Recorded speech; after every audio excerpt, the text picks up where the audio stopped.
आज सकाळ सकाळच गावाकडनं आणलेली मोहरी साफ करत बसले होते. तेवढ्यातच भाभी आल्या. त्या विचारत होते की काम झालं का सगळं. तर मी त्यांना आणि त्या मला असं विचारतच असतात आणि आमचं काम रोजच लवकरच होतं आणि सोबतच होत असतं. त्याच आहेत ज्या माझ्याशी बोलत असतात.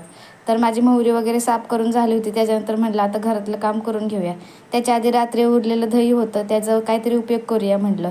तर दही घेतलं, दहीमध्ये थोडीशी हळद टाकली, थोडंसं मीठ टाकलं आणि माझ्याकडे बीट पावडर होती. तर त्याच्यामध्ये बीट पावडर टाकली. त्यानंतर चेहऱ्याला सगळं लावून घेतलं. ह्याच्याने चेहरा खूप जास्त मऊ पडतो आणि एकदम मॉइश्चरायझर लावल्यावर कसं मऊ मऊ वाटतं तसं चेहरा छान असा उजळ वाटतो.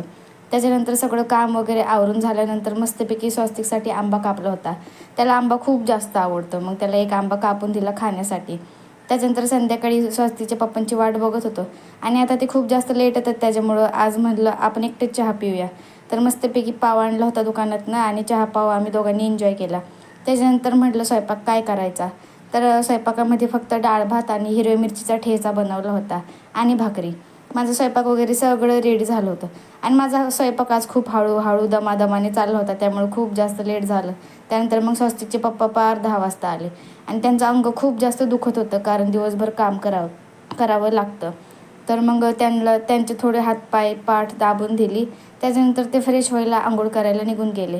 पण हातपाय दाबून दिल्यावर पायसुद्धा पडले. त्यानंतर मग मी इकडं जेवण वाढायला घेतलं होतं. तोपर्यंत ते फ्रेश झाले. आजच्या पुरतं एवढंच. तोपर्यंत बाय.